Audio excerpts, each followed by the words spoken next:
بسم اللہ الرحمن الرحیم نحمدہ ونصلی علی رسولہ الکریم۔ سورہ یاسین کا رکوع نمبر 4 اور 23ویں پارے کا رکوع نمبر 3 انشاءاللہ آج میں شروع کروں گا۔ حسب معمول اس کا پہلے مختصر لفظی ترجمہ مختصر گرامر کے ساتھ، پھر انشاءاللہ اس کی تفسیر ہوگی۔ بسم اللہ الرحمن الرحیم۔ وَنُفِخَ فِي الصُّورِ، اور پھونکا جائے گا سور میں، فَإِذَا هُم مِّنَ الْأَجْدَاثِ، تو اچانک یہ لوگ اپنی قبروں سے اِلیٰ رَبِّهِمْ، اپنے رب کی طرف، يَنْسِلُونَ، دوڑ رہے ہوں گے۔ نسل دوڑنے کو بھی کہتے ہیں، کسی چیز کے پھیلنے کو بھی کہتے ہیں، پھیلنے کو کہتے ہیں اصل میں، تبھی نسل کو نسل اس لیے کہا جاتا ہے کہ وہ پھیلتی ہے۔ تو اپنے رب کی طرف یہ جمع ہونے لگیں گے، دوڑنے لگیں گے۔ یہ نفخہ ماضی کا صیغہ ہے، لیکن مراد اس سے مستقبل ہے۔ یہ بات بھی کئی بار آ چکی ہے کہ بہت دفعہ فیوچر کو پاسٹ کے لفظ سے تعبیر کیا جاتا ہے، یہ بتانے کے لیے کہ یہ عمل یقینی ہے، کیونکہ پاسٹ چینج نہیں ہو سکتا۔ قالوا یا ویلنا من بعثنا، وہ کہیں گے ہائے ہماری کمبختی، من بعثنا، کس نے ہمیں زندہ کیا، اٹھایا، بعثا کا معنی اٹھایا، من مرقدنا، ہماری مرقدوں سے۔ مرقد اصل میں رقود کی جگہ کو کہتے ہیں، رقود کہتے ہیں سونے کی جگہ، آرام کی جگہ، تو رقود سونا، تو مرقد سونے کی جگہ، لیکن مراد اس سے قبر ہے۔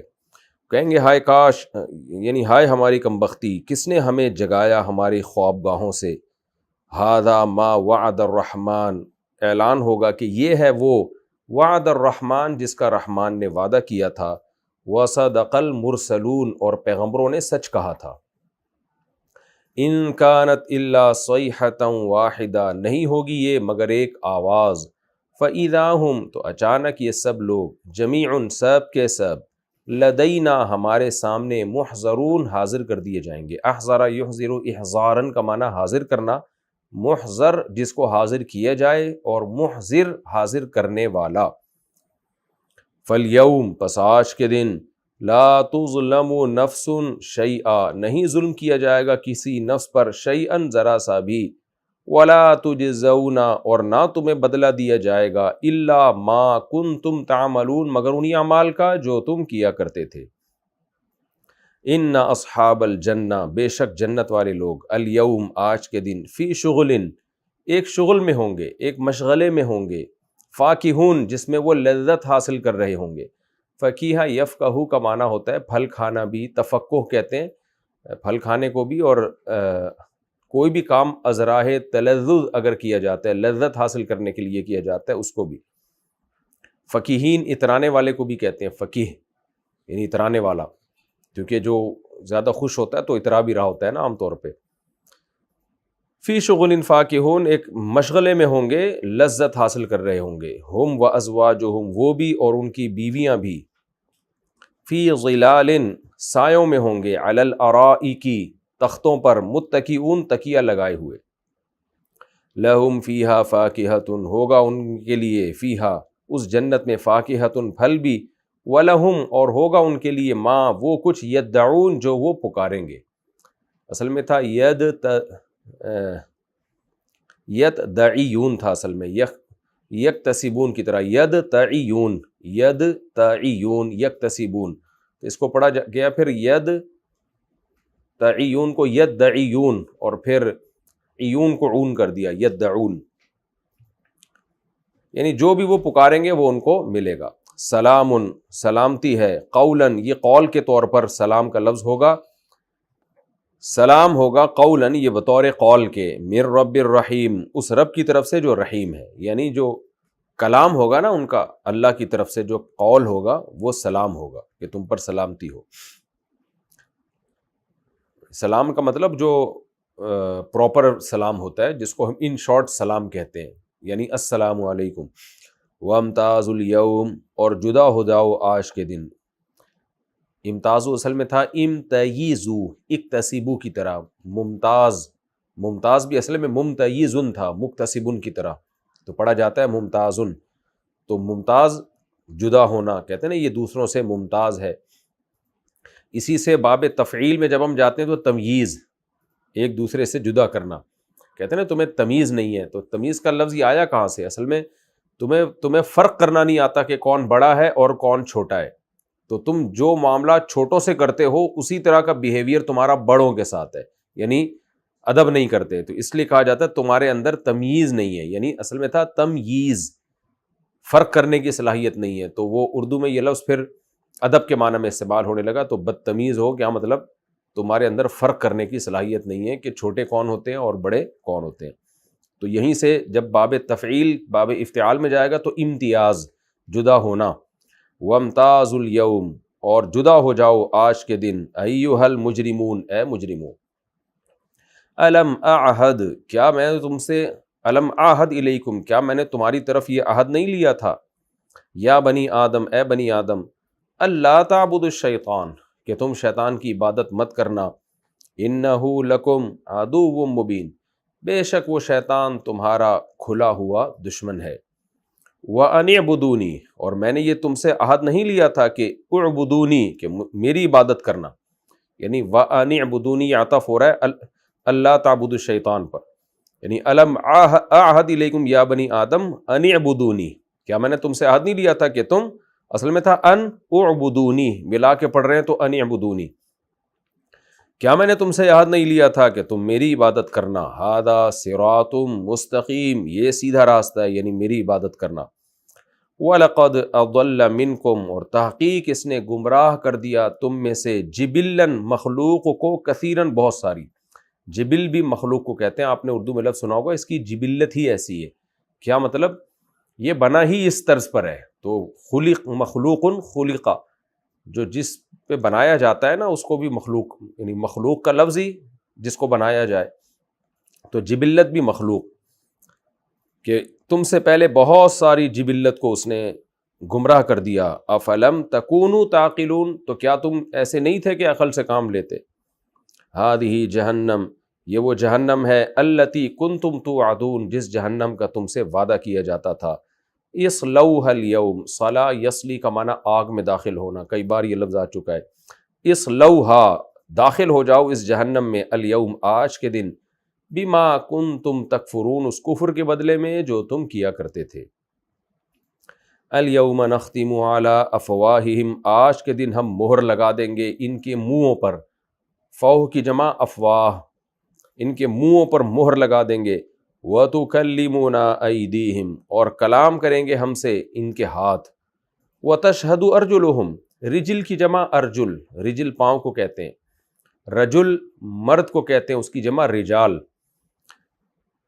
وَتَشْهَدُ أَرْجُلُهُمْ، اور ان کے پاؤں گواہی دیں گے، بِمَا كَانُوا يَكْسِبُونَ، ان اعمال کی جو یہ کیا کرتے تھے، وَلَوْ نَشَاءُ، اگر ہم چاہتے، لَطَمَسْنَا عَلَىٰ أَعْيُنِهِمْ، اگر ہم چاہیں تو ہم لَطَمَسْنَا، ہم ملیامیٹ کر دیں، عَلَىٰ أَعْيُنِهِمْ، ان کی آنکھوں کو، طمس کا معنی ہوتا ہے ملیامیٹ کر دینا، جیسے سورہ یونس میں تھا نا، رَبَّنَا طْمِسْ عَلَىٰ أَمْوَالِهِمْ، اس کے بعد عَلَىٰ آتا ہے، اس کا صلہ جو آتا ہے نا وہ عَلَىٰ ہے، تو موسیٰ علیہ السلام نے دعا مانگی تھی نا، رَبَّنَا طْمِسْ عَلَىٰ أَمْوَالِهِمْ، اے اللہ فرعون کے مال کو ملیامیٹ کر دے، تو اگر ہم چاہیں تو ملیامیٹ کر دیں، عَلَىٰ أَعْيُنِهِمْ، ان کی آنکھیں، عین کی جمع اعین، فَاسْتَبَقُوا الصِّرَاطَ، پھر یہ راستے کی طرف دوڑیں، فَأَنَّىٰ يُبْصِرُونَ، مگر کہاں نظر آئے گا ان کو راستہ، وَلَوْ نَشَاءُ، اور اگر ہم چاہیں، لَمَسَخْنَاهُمْ، ہم چاہے مس کر دیں، یعنی چہرہ بگاڑ دیں، عَلَىٰ مَكَانَتِهِمْ، اپنی ہی جگہ پر، اسی وقت، مکانہ اس مقام کو کہتے ہیں نا، مکان جہاں انسان ٹھہرا ہوا ہوتا ہے، یہاں مراد ہے اسی جگہ پر، تو اسی جگہ سے مراد ہے اسی وقت، ہم کہتے ہیں نا اسی جگہ میں تمہارے ساتھ یہ کر دوں، کھڑے کھڑے تمہارے ساتھ یہ کر دوں، مطلب اسی ٹائم پہ، یعنی تم ہل بھی نہ سکو اپنی جگہ سے، وَلَوْ نَشَاءُ لَمَسَخْنَاهُمْ عَلَىٰ مَكَانَتِهِمْ، اگر ہم چاہیں تو ان کو انہی کی جگہ پہ مس کر دیں، فَمَا اسْتَطَاعُوا، پھر ان میں استطاعت نہ ہو، مُزِيًّا، آگے جانے کی، مضا یمضی، مُزِيًّا مصدر آتا ہے، اس کا معنی جانا، جیسے ماضی بھی اس لیے کہتے ہیں نا جا چکا ہے وہ، گزرنے والا، تو مضا یمضی، چل رہا ہے، کوئی جا رہا ہے، تو کنٹینیو کسی کام میں رہنا اس کو بھی کہتے ہیں، فَمَا اسْتَطَاعُوا مُزِيًّا، تو پس یہ استطاعت نہ رکھیں آگے جانے کی، وَلَا يَرْجِعُونَ، اور نہ لوٹ سکیں گے یہ، یہ جی سورہ یاسین کا رکوع نمبر 4 کا مختصر لفظی ترجمہ مختصر گرامر کے ساتھ ہو گیا. اب ہم اس کی تفسیر کی طرف چلتے ہیں. آپ کو معلوم ہے سورہ یاسین کے پہلے والے رکوع میں، یعنی اس سے پہلے جو رکوع تھا، اس میں اللہ تعالیٰ نے اپنی قدرت کے بہت سارے دلائل دیے تھے. یعنی وہ رکوع یہاں سے شروع ہوا تھا، وَآیَةٌ لَهُمُ الْأَرْضُ الْمَيْتَةُ، ان کے لیے مردہ زمین نشانی ہے، اس میں سے ہم نباتات اگاتے ہیں، غلہ اگاتے ہیں، پھر کھجور انگور کے باغات اگاتے ہیں. ہم نے ہر چیز کو جوڑے جوڑے کی شکل میں پیدا کیا، اور کیسے ہم دن کو رات سے کھینچتے ہیں، اور سورج اور چاند کی گردشوں کو دیکھو، ستاروں سیاروں کی گردشوں کو دیکھو. اس طرح سے اللہ تعالیٰ نے اپنی قدرت کو بیان کیا، اور پھر یہ بھی بتایا کہ زمین میں بھی ان پر عذاب آ سکتا ہے. بہت سارے موقع ملتے ہیں جو ظاہری لحاظ سے ایسے ہوتے ہیں کہ اس میں ان کو ڈرنا چاہیے. سمندری سفر ہے، فضائی سفر ہے، بہت سارے اسفار ہیں، ہم چاہیں تو اس میں ہلاک کر دیں، ان کو ڈرنا چاہیے. لیکن اللہ نے بتایا کہ ان کی ہٹ دھرمی ایسی ہے کہ جب ان کو کہا جاتا ہے کہ غربا مساکین کو کھانا کھلاؤ، تو یہ کہتے ہیں کہ اللہ خود کیوں نہیں کھلا دیتا. اس پر پچھلے رکوع میں کافی ڈیٹیل سے بات ہو گئی. اور ان کی ایک ہی طوطے کی طرح رٹ لگائی ہوئی ہے کہ اگر وہ قیامت برحق ہے، حساب و کتاب برحق ہے، تو اس کا دن بتا دو. تو اب اللہ نے اس حساب و کتاب کی ہولناکیوں کا تذکرہ کیا ہے اس رکوع میں، کہ آج تو یہ اس آخرت کے دن سے غافل ہیں، لیکن ایک دن آنے والا ہے. وہ کیا ہے؟ وَنُفِخَ فِي الصُّورِ فَإِذَا هُم مِّنَ الْأَجْدَاثِ إِلَىٰ رَبِّهِمْ يَنْسِلُونَ. سور میں پھونکا جائے گا، یہ اپنی قبروں سے اچانک نکل کے اپنے رب کی طرف دوڑنا شروع کر دیں گے. قالوا یا ویلنا من بعثنا من مرقدنا، اور اس وقت کہیں گے ہائے ہماری بدبختی، کون ہے جس نے ہمیں ہماری قبروں سے نکال دیا. دیکھیں، مرقد اصل میں خواب گاہ کو کہتے ہیں.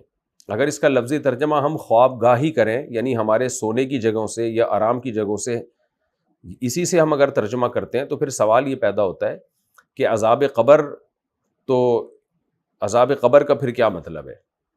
یعنی اس سے تو یہ پتہ چلتا ہے کہ وہ اپنی قبروں کو کہیں گے کہ بھئی یہ تو بڑے زبردست سونے کی جگہ تھی جہاں ہم آرام کر رہے تھے، تو ہائے کاش ہمیں ان قبروں سے کسی نے نہ نکالا ہوتا.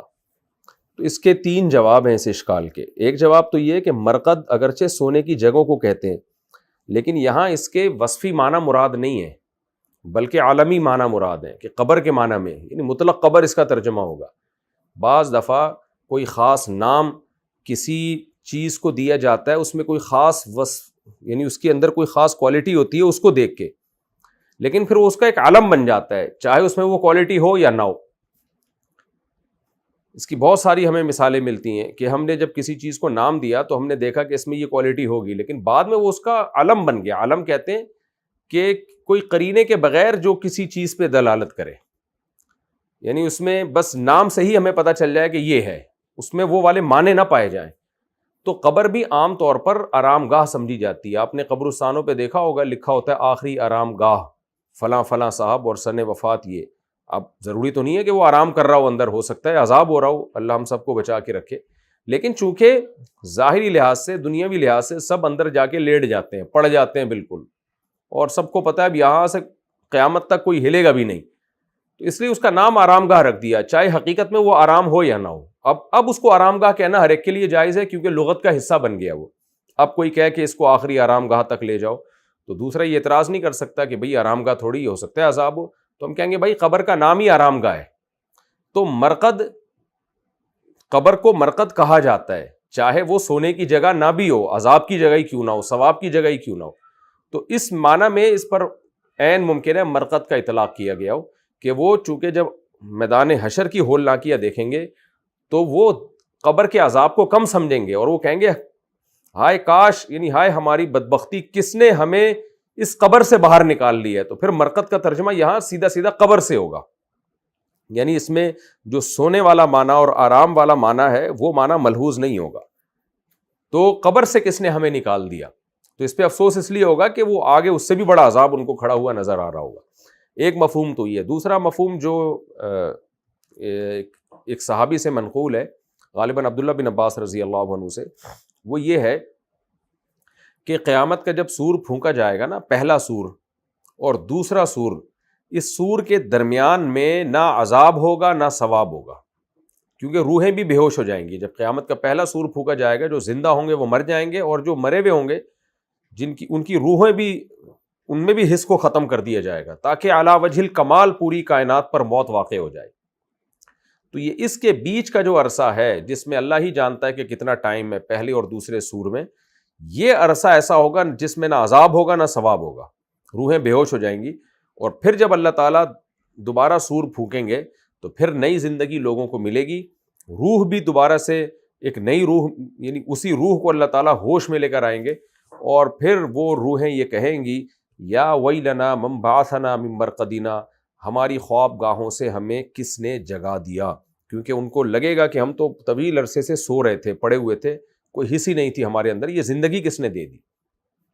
اور تیسرا مطلب یہ بیان کیا گیا ہے کہ مرقد میں قبر کا عذاب ہو رہا ہوگا ان کو, لیکن جب میدان حشر کا سور پھونکا جائے گا نا تو وہ سختی ان کو قبر کے عذاب سے بھی زیادہ لگے گی. لہذا وہ یہ کہیں گے من بعثنا من مرقدنا, یعنی ہماری آرام گاہوں سے کس نے اٹھا دیا, کیونکہ میدان حشر کی سختی ان کو قبر کے عذاب کے مقابلے میں اتنی زیادہ لگے گی کہ قبر کے عذاب کو وہ ایسا سمجھیں گے جیسے آرام گاہ تھی, یعنی آخرت کے مقابلے میں یہ آرام گاہ. تو اس میں دوسرا قول جو ہے جو غالباً عبداللہ بن عباس رضی اللہ عنہ سے مروی ہے وہ زیادہ قیاس کے قریب معلوم ہوتا ہے, باقی بھی اقوال ہیں, اور یہ اقوال اس لیے بیان کیے گئے ہیں کہ خود قرآن سے ہمیں عذاب قبر کے برحق ہونے کا پتہ چلتا ہے اور ہمیں احادیث سے بھی عذاب قبر کے برحق ہونے کا پتہ چلتا ہے. تو القرآن یفسر بعضہ بعضا, قرآن کی آیت کی کبھی ایسی تفسیر بیان نہیں کی جائے گی کہ دوسری آیتیں اس کی نفی کر رہی ہوں, ہمیشہ وہ مفہوم بیان کیا جائے گا. کسی کی بات کا بھی وہی مفہوم بیان کیا جاتا ہے جو وہ جس پہ وہ خود راضی ہو, وہ خود اس کا انکار کرے تو ایسا مفہوم کبھی بھی اس کا بیان نہیں کیا جاتا. تو اللہ کی بات کا بھی وہی مفہوم بیان کیا جائے گا جو اللہ ہی کی بات سے میچ کر رہا ہو. ھذا ما وعد الرحمن, اللہ کہتے ہیں اب یا ویلنا مت کہو, اب یہ نہ کہو ہائے ہماری کم بختی, بلکہ یہ وہی تو ہے جس کا رحمان نے وعدہ کیا تھا. وصدق المرسلون, اور پیغمبروں نے سچ کہا تھا.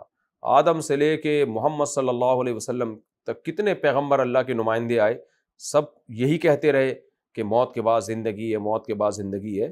تو سب نے سچ کہا تھا, آج تم نے اپنی آنکھوں سے دیکھ لیا ہے. ان کانت الا صیحۃ واحدہ, اللہ کہتے ہیں نہیں ہوگی یہ پکار مگر ایک آواز. فاذا ہم جمیع, اچانک یہ سب کے سب لدینا محضرون, ہمارے سامنے حاضر ہوں گے. یہ اللہ نے اس لیے کیا کہ اچانک ایک ہی وہلہ میں سب کو زندہ کیا جائے گا, یعنی بہت تیزی کے ساتھ. یہ اس لیے کہ مشرک اور کافر ہمیشہ یہ اعتراض کرتے ہیں من یحیی العظام وہی رمیم, بھلا بوسیدہ ہڈیوں کو کون زندہ کرے گا, بھلا کیسے زندہ ہوں گے. تو پہلی دفعہ بننے میں تو پھر بھی ٹائم لگتا ہے, مٹی مختلف پروسیس سے گزر کر اسپم میں تبدیل ہوتی ہے, اسپم کو پھر اللہ ماں کے رحم میں مختلف پروسیس سے گزار کر 9 مہینے میں انسان بناتے ہیں. تو اللہ کہتے ہیں کہ میں جب دوبارہ زندہ کروں گا نا تو تم کیونکہ اعتراض کرتے ہو کہ یہ نہیں ہو سکتا دوبارہ, تو دوبارہ ایسے کروں گا جیسے پہلے بھی نہیں کیا. پہلی دفعہ میں تو پھر بھی ٹائم لگا ہے, دوبارہ تو میرے کن کے یعنی طاقت سے میں انسانوں کو اکٹھا کر دوں گا. روایات میں اس کی مثال آتی ہے کہ جیسے ہم گھاس پہ بیٹھے ہوتے ہیں نا, جب ہم اٹھتے ہیں تو ایک ایک تنکا کیسے کھڑا ہوتا ہے, تو بالکل اسی طرح سے قبروں سے نا ایک ایک کر کے مردے اٹھنا شروع ہو جائیں گے. فَالْيَوْمَ لَا تُظْلَمُ نَفْسٌ شَيْئًا, پس آج کے دن کسی انسانی جان پر ذرا بھی ظلم نہیں کیا جائے گا. یعنی اس نے کوئی نیکی کی ہو اور اس نیکی کا اللہ اس کو اچھا بدلہ نہ دے, ایسا نہیں ہو سکتا. وَلَا تُجْزَوْنَ إِلَّا مَا كُنْتُمْ تَعْمَلُونَ, اور تمہیں بدلہ نہیں دیا جائے گا مگر انہی اعمال کا جو تم دنیا میں کرتے تھے. إِنَّ أَصْحَابَ الْجَنَّةِ الْيَوْمَ, آج کے دن جنت والے لوگ فی شغل, ایک مشغلے میں ہوں گے, فاکہون, عیش کر رہے ہوں گے.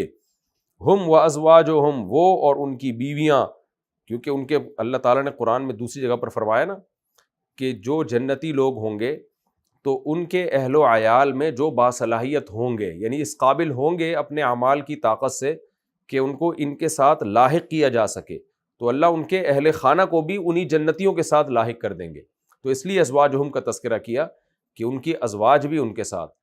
تو ازواج کا لفظ اطلاق عربی میں شوہر پر بھی ہوتا ہے, بیوی پر بھی ہوتا ہے. تو عورت اگر ہے تو اس کا شوہر اس کے ساتھ, اور شوہر اگر ہے تو اس کی بیوی اس کے ساتھ.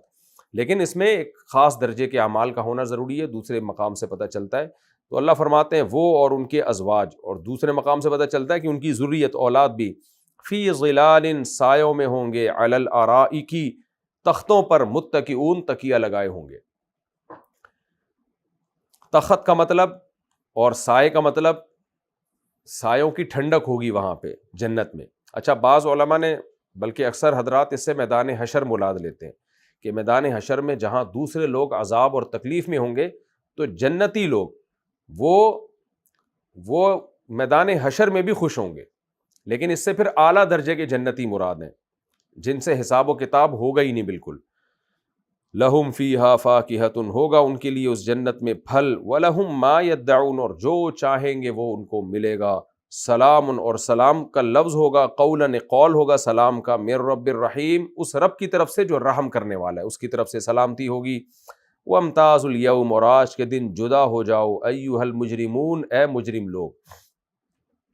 دنیا میں مجرم اور پرہیزگار سب اکٹھے زندگی گزارتے ہیں، سب ایک ساتھ رہتے ہیں، ایک ہی گھر میں ایک بھائی نمازی ہوگا، ایک بے نمازی ہوگا، ایک ماں باپ کا فرما بردار ہوگا، ایک نافرمان ہوگا، ایک ہی گھر میں ایک مسلم ہوگا، ایک کافر ہوگا۔ تو دنیا تو اسی طرح مکس ہے اور سب کو رزق ملتا ہے، سب دنیا کی نعمتوں سے لطف اندوز ہوتے ہیں، لیکن اللہ نے فرمایا آج کے دن اے مجرم لوگ تم الگ ہو جاؤ۔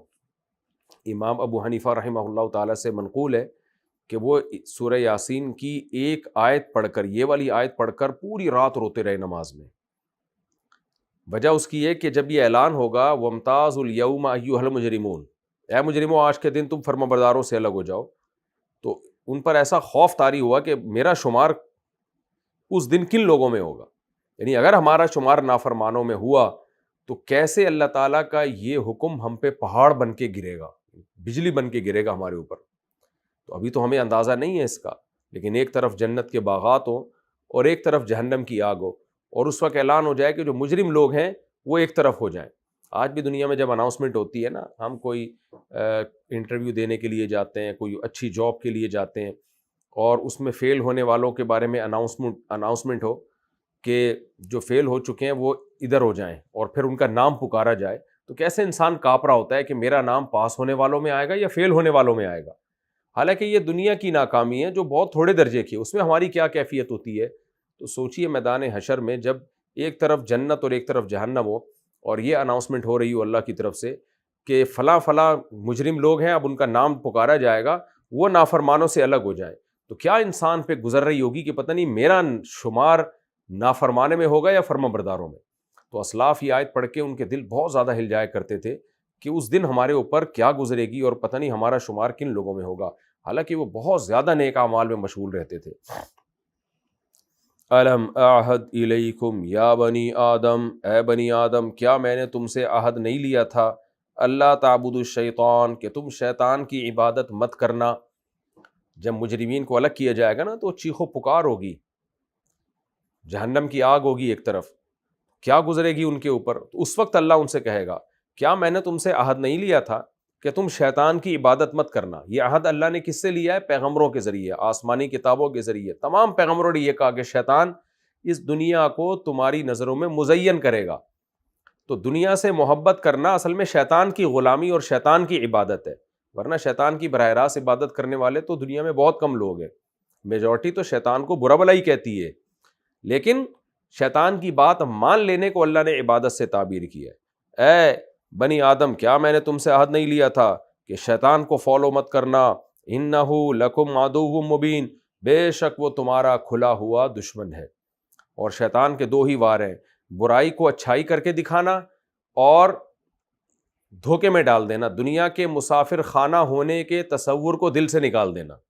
یہی قرآن میں آتا ہے کہ شیطان کا کام یہی ہے، زین لہم برائی برے اعمال کو مزین کر کے پیش کرنا، اٹریکٹیو بنا کے پیش کرنا، اور دنیا کو ایسے بنا کے پیش کرنا جیسے یہ ہمیشہ رہنے کی جگہ ہے۔ تبھی دنیا پرست لوگ جو شیطان کے پجاری ہیں وہ دنیا سے بہت زیادہ دل لگاتے ہیں۔ تو یہ دو ہی برائیاں جن سے انسان برائیوں کی طرف جاتا ہے، دو ہی خصلتیں۔ وَأَنِ اعْبُدُونِی اور میں نے کہا تھا میری عبادت کرنا، یعنی میری مان کے چلنا، ہَذَا صِرَاطٌ مستقیم یہ سیدھا راستہ ہے، تم اپنی عقل کو مان کے چلے، شیطان کے بہکاووں میں آئے تم۔ وَلَقَدْ أَضَلَّ مِنْكُمْ جِبِلًّا كَثِيرًا اور تم سے پہلے شیطان کتنی مخلوق کو گمراہ کر چکا ہے، تمہارے سامنے واقعات بھی تھے فرعون کو گمراہ کیا شیطان نے، قوم عاد کو تباہ کیا، قوم سمود کو تباہ کیا، قوم لوط کو تباہ کیا. یہ تو ساری مثالیں بھی تمہارے سامنے موجود تھیں. جو کام ایک دفعہ ہو چکا ہوتا ہے اس سے تو انسان ڈر جاتا ہے. کتنی مخلوق کو تم سے پہلے گمراہ کر چکا تھا وہ. افلم تکونوا تعقلون، کیا تم ایسے نہیں تھے کہ عقل سے کام لے لیتے. ہذہ جہنم، بس تم نے عقل سے کام نہیں لیا تو یہ جہنم ہے. التی کنتم توعدون، وہ جہنم جس کا تم سے وعدہ کیا جاتا تھا. اس لوہا، داخل ہو جاؤ اس جہنم میں. الیوم، آج کے دن. بما کنتم تکفرون، اس کفر کے بدلے میں جو تم کیا کرتے تھے. الیوم نختم علی افواہہم، آج کے دن ہم ان کے منہوں پہ مہر لگا دیں گے. قرآن سے احادیث سے پتہ چلتا ہے کہ پہلے تو جرم کا، پہلے کیا ہوگا کہ وہ جب جہنم کی آگ کو دیکھیں گے نا تو انکار کر دیں گے کہ ہم نے جرم کیا. یعنی مختلف مراحل ہوں گے. کبھی اقرار کریں گے اور کہیں گے ہمارے پاس کوئی ڈرانے والا نہیں آیا، اور بالآخر یہ اقرار کریں گے کہ ہم پہ ہماری بدبختی غالب آ گئی تھی. تو مختلف مدارج ہوں گے نافرمانوں کے. کبھی کہیں گے ہمارے پاس کوئی ڈرانے والا آیا ہی نہیں، ہم پہ الزامات ہی غلط لگے ہیں. کبھی کہیں گے ہم نے برائی کی نہیں ہے. کبھی کہیں گے ہم نے کی ہے لیکن ہمیں دوبارہ مہلت دیتے تاکہ ہم دنیا میں چلے جائیں. کبھی کہیں گے ہم پر ہماری بدبختی غالب آ گئی تھی. تو یہ مختلف وقتوں میں جو نافرمان لوگ ہیں ان کی زبان سے مختلف باتیں نکلیں گی. تو اللہ تعالیٰ فرماتے ہیں کہ ایک موقع ایسا بھی آئے گا کہ الیوم نختم علی افواہہم، کہ جب یہ جھوٹ بولنا شروع کریں گے نا کہ ہم نے تو کوئی جرم کیا ہی نہیں، واللہ ما کننا مشرکین، قرآن میں آتا ہے نا، وہ کہیں گے ہم تو شرک کرتے ہی نہیں تھے. تو الیوم نختم علی افواہہم، ہم ان کے منہوں پر مہر لگا دیں گے، بند کر دیں گے منہ کو. پھر کیا ہوگا؟ وتکلمنا ایدیہم، ان کے ہاتھ ہم سے بات کریں گے. ہاتھوں سے جو جو گناہ کیے ہوں گے، جو جو ظلم کیے ہوں گے، ہاتھ خود بولے گا. وتشہد ارجلہم، اور ان کے پاؤں گواہی دیں گے. بما کانوا یکسبون، ان اعمال کے بارے میں جو یہ کیا کرتے تھے، ان اعمال کے بارے میں جو یہ کیا کرتے تھے. قرآن میں اس مضمون کو اللہ نے دوسرے مقام پر بھی بیان کیا ہے. شاید آگے یعنی 26ویں پارے میں وہ آیات آئیں گی کہ یہ لوگ اپنے اعضاء سے کہیں گے کہ تم کیوں ہمارے خلاف گواہی دے رہے ہو. ظاہر ہے اشارے سے کہیں گے.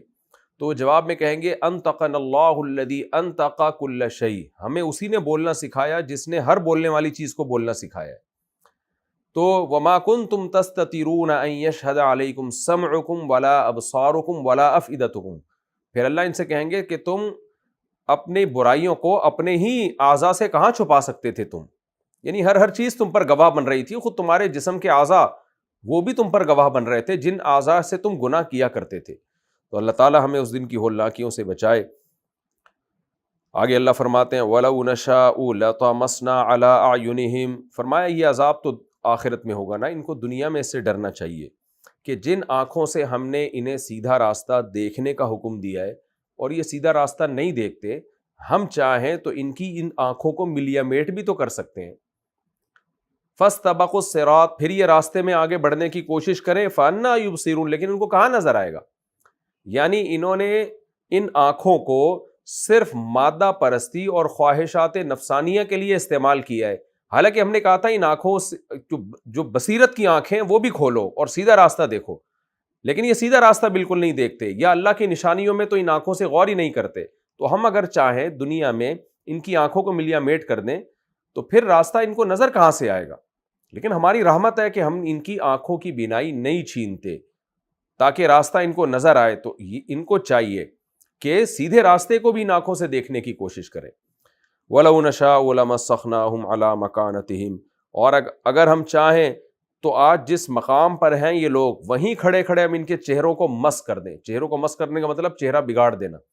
جیسے اللہ تعالیٰ نے بنی اسرائیل کے لوگوں کو چہروں کو مس کیا تھا نا، صبح جب اٹھیں تو کوئی بندر بن گیا، کوئی خنزیر بن گیا. تو اللہ فرما رہے ہیں کہ ہم چاہیں دنیا میں یہ عذاب ان کو دے سکتے ہیں، ان کو بندر خنزیر بنا سکتے ہیں. فَمَا اسْتَطَاعُوا مُضِيًّا، اور ایسا مس کر دیں کہ ان کی بینائی بھی ختم ہو جائے. یعنی مس کہتے ہیں بالکل ہاتھ پھیر کے نا برابر کر دینا، تو چہرہ بگاڑ دینا. فَمَا اسْتَطَاعُوا مُضِيًّا، پھر نہ یہ آگے جا سکیں اور نہ پیچھے آ سکیں. تو ہم نے ان کے اندر جو صلاحیت رکھی ہے آگے جانے کی، پیچھے آنے کی، دیکھنے کی، اس صلاحیت کو صرف اپنی خواہشات میں استعمال کر رہے ہیں. اللہ کے دین کو سمجھنے میں، اللہ کی آیات میں غور کرنے میں استعمال نہیں کر رہے. تو ہم چاہیں تو یہ صلاحیتیں اس سزا کے طور پر ان سے سلب کر سکتے ہیں. لیکن ہم کرتے نہیں ہیں. کیوں؟ دنیا دارالامتحان ہے. لیکن اللہ ڈرا ضرور رہے ہیں کہ تمہیں اس کا خوف کر کے سیدھے راستے پہ چلنا چاہیے. یہ رکوع الحمدللہ ہمارا کمپلیٹ ہو گیا. اللہ تعالی ہمیں دنیا کے عذاب سے بھی بچا کے رکھے اور آخرت کے عذاب سے بھی. یہ رکوع الحمدللہ ہمارا کمپلیٹ ہو گیا. اب ہم سورہ یاسین کا آخری رکوع کی طرف چلتے ہیں. یعنی سورہ یاسین کا رکوع نمبر 5 اور 23ویں پارے کا رکوع نمبر 4 اور سورہ یاسین کا آخری رکوع. حسب معمول اس کا مختصر لفظی ترجمہ مختصر گرامر کے ساتھ، پھر انشاءاللہ اس کی تفسیر. وَمَن نُعَمِّرْهُ، اور جس کو ہم عمر دے دیتے ہیں. عمر یعمر تعمیراً، عمر دینا. قرآن میں ہے نا، پہلے گزر چکا ہے وَمَا يُعَمَّرُ مِن مُعَمَّرٍ، کسی بھی معمر آدمی کی عمر میں اضافہ نہیں کیا جاتا مگر اللہ کے علم میں پہلے سے ہوتا ہے. تو جس کو بھی ہم زیادہ عمر دیتے ہیں، نُنَکِّسْهُ نَکَّسَ یُنَکِّسُ تنکیساً، الٹا اوندا کر دینا، یعنی ریورس کر دینا کسی عمل کو، تو ہم اس کو اوندا کر دیتے ہیں فی الخلق، تخلیق میں. یہ جو نکسا کا لفظ ہے نا، یہ سورہ تکویر میں استعمال ہوا ہے. فلا اقسم بالخنس الجوار الکنس، اچھا سوری وہ کنسا کا لفظ ہے، نکسا کا نہیں. تو نکسا یہ کنسا کا معنی تو چھپ جانا، تو نکسا یونکسو اوندا کر دیتے ہیں فی الخلق، تخلیق میں، یعنی ریورس کر دیتے ہیں ہم اس کے عمل کو. بوڑھا ہوتا ہے تو بچپنے کی طرف جانا شروع ہو جاتا ہے. افلا یعقلون، تو کیا یہ عقل سے کام نہیں لیتے. وما علمناہ الشعر، اور نہیں سکھایا ہم نے اس کو یعنی محمد صلی اللہ علیہ وسلم کو شعر. وما ینبغی لہو، اور نہ ہی یہ مناسب ہے لہو محمد صلی اللہ علیہ وسلم کے، یعنی آپ کی شان کے مناسب بھی نہیں ہے. ان ہوا الا ذکر، نہیں ہے یہ قرآن مگر ایک نصیحت. نہیں ہے یہ یعنی یہ جو آیات ہیں ایک نصیحت مگر ایک نصیحت. وقرآن مبین، اور ایک قرآن ہے واضح کتاب روشن. لینذرا، تاکہ یہ ڈرا دے من، ہر اس شخص کو کان حیا، جو زندہ ہے یعنی حقیقی معنوں میں جو زندہ ہے. ویحق القول، اور قول کا ثابت ہو جائے. حق کا یحق کا معنی ثابت ہونا، قول سے مراد ہے عذاب کا قول، جہنم کی آگ کا قول، کہ اللہ نے جو کہا تھا نا میں نے جہنم کو جنات اور انسانوں سے بھروں گا، یہ والی جو بات ہے نا اللہ کی، یہ ثابت ہو جائے علی الکافرین، کافروں پر. اولم یرو، اور کیا یہ لوگ دیکھتے نہیں، انا خلقنا لہم، کہ ہم نے بنایا ہے ان کے لیے، مما عملت ایدینا، ان چیزوں میں سے جن کو ہمارے ہاتھوں نے بنایا. وہ کیا چیز ہے؟ انعامن، چوپائے. یعنی کیا یہ لوگ دیکھتے نہیں ہیں کہ ہم نے ان کے لیے وہ چیزیں جن کو ہم نے اپنے ہاتھوں سے بنایا، یعنی چوپائے بنائے ہم نے ان کے لیے. فہم لہا مالکون، پس یہ لوگ ان چوپایوں کے مالک ہیں.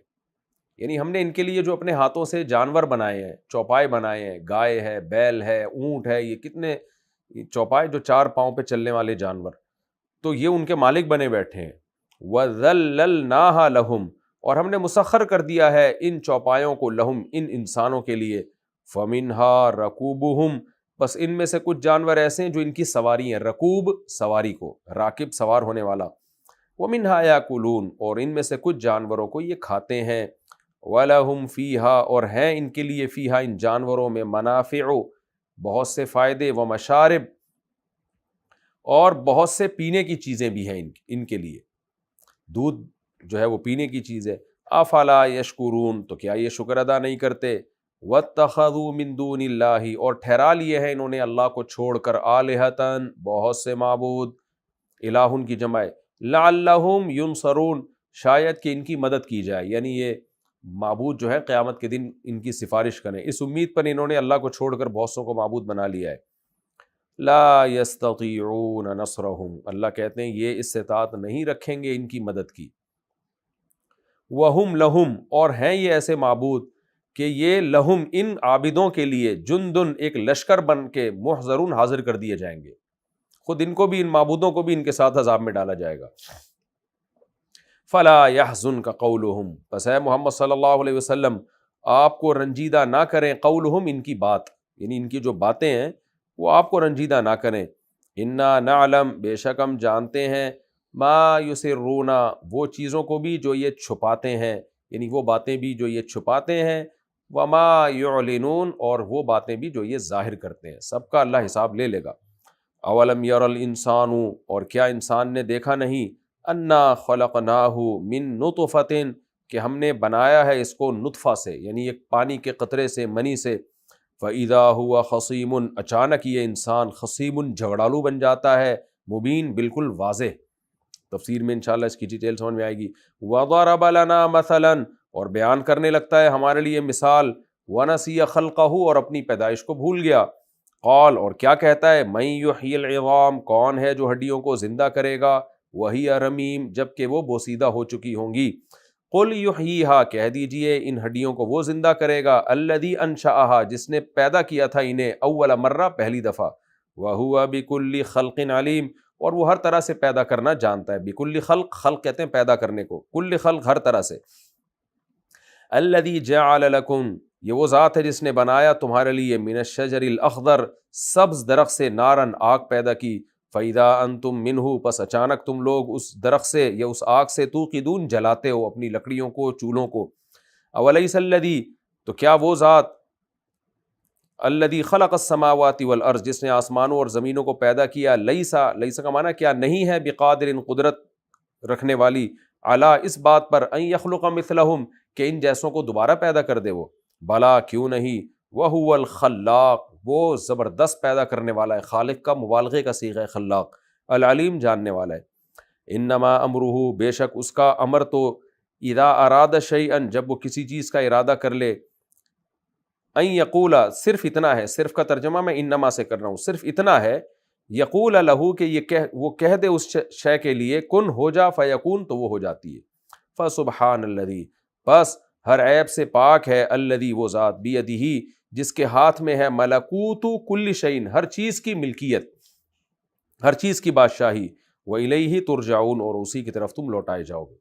یہ وقت بھی ہمارا مکمل ہو گیا، اور سورہ یاسین کے آخری رکوع کا ترجمہ بھی، تو انشاءاللہ اگلے ایپیسوڈ میں سورہ یاسین کا آخری یعنی 5ویں رکوع کی تفسیر شروع کروں گا، اور 23ویں پارے کے چوتھے رکوع کی انشاءاللہ تفسیر شروع کروں گا، سورہ یاسین کے 5ویں رکوع کی اور 23ویں پارے کے چوتھے رکوع کی انشاءاللہ تفسیر ہوگی۔